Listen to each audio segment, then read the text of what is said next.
Assalamualaikum warahmatullahi wabarakatuh. Saya Dian Ayu Puspita akan menjelaskan mengenai konsep Islam tentang keragaman dalam keberagaman. Sebagaimana yang telah disebutkan berkali-kali oleh Allah SWT dalam Al-Quran, Islam sangat menjunjung keberagaman karena merupakan sunatullah yang harus dijunjung tinggi dan dihormati keberadaannya. Ajaran Islam sangat mengutamakan persaudaraan atau ukhuwah dalam menyikapi keberagaman. Istilah ukhuwah sendiri dijelaskan dalam Quran Surah Al-Hujurat ayat 10, yaitu sesungguhnya orang-orang mukmin adalah bersaudara. Karena itu damaikanlah antara kedua saudaramu dan bertakwalah kepada Allah supaya kamu mendapat rahmat. Dengan adanya keberagaman ini, bukan berarti kita menganggap bahwa kelompok kita lah yang paling benar. Yang perlu diketahui di sini, keberagaman sudah ada sejak zaman para sahabat. Ketika Nabi wafat, para sahabat saling mengklaim bahwa dirinya lah yang pantas untuk menggantikan Nabi. Ketegasan syariah Islam memberi gambaran betapa perhatiannya Islam terhadap permasalahan keberagaman dengan mengutamakan persaudaraan, keharmonisan, dan perdamaian. Assalamualaikum warahmatullahi wabarakatuh. Saya Mayang Fatihasari. Di sini saya akan menjelaskan tentang Islam memberikan beberapa prinsip dasar dalam menyikapi dan memahami pluralisme. Nah, yang pertama itu adalah prinsip keberagaman yang lapang.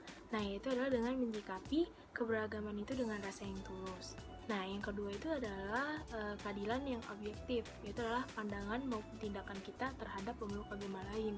Jadi kita harus mempunyai rasa adil terhadap agama lain. Nah, yang ketiga itu adalah menjauhi kekerasan dalam berinteraksi dengan pemeluk agama lain, termasuk ketika melakukan dakwah. Nah, yang dimaksud ini tuh kita tidak saling menyerang, tapi untuk memberikan kesepahaman dan mempertahankan keyakinan. Nah, yang keempat itu adalah menjadikan keberagaman agama tersebut sebagai kompetisi positif dalam kebaikan. Itu adalah dengan cara melakukan kegiatan sosial bersama-sama, itu dengan cara saling tolong-menolong dan membantu orang yang sedang membutuhkan. Lanjut, saya akan menjelaskan penyebab rapuhnya persatuan dan kesatuan umat.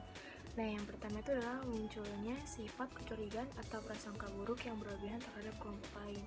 Jadi kita selalu berpikiran negatif atau selalu memikirkan hal-hal yang jelek terhadap kelompok lain gitu. Padahal belum tentu juga kelompok lain itu melakukan suatu hal yang buruk.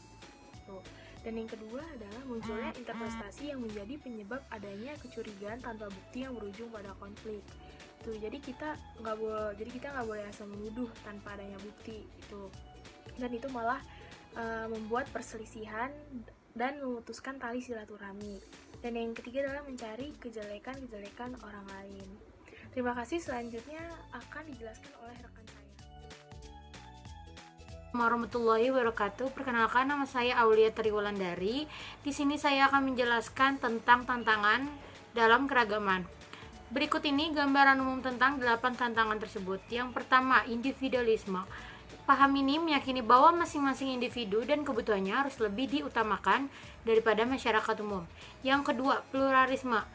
Adanya banyak pandangan hidup, keyakinan agama, ideologi, dan gaya hidup plural yang membuat segalanya relatif sehingga orang lain menjadi ikut-ikutan.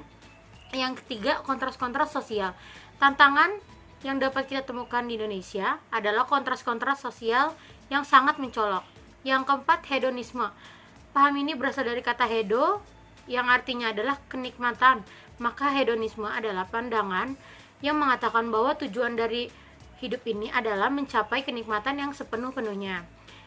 Yang kelima, fundamentalisme. Tantangan berikut ini dapat diartikan sebagai pandangan hidup yang berpegang kokoh pada dasar-dasar agama atau ideologi tertentu secara radikal dan tanpa kompromi baik dalam penafsiran maupun pelaksananya.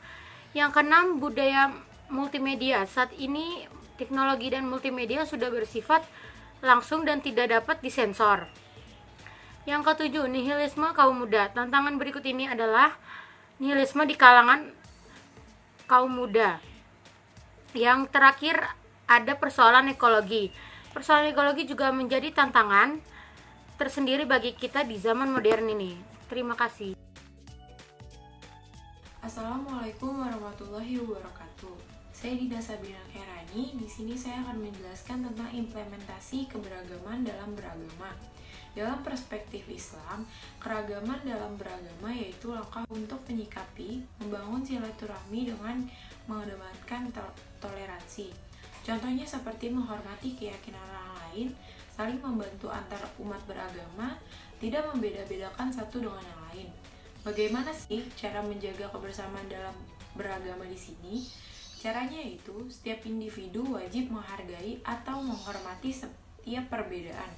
Dengan saling menghargai atau menghormati suatu perbedaan, maka kita bisa saling bersatu dalam menjalani kebersamaan sampai kapan saja.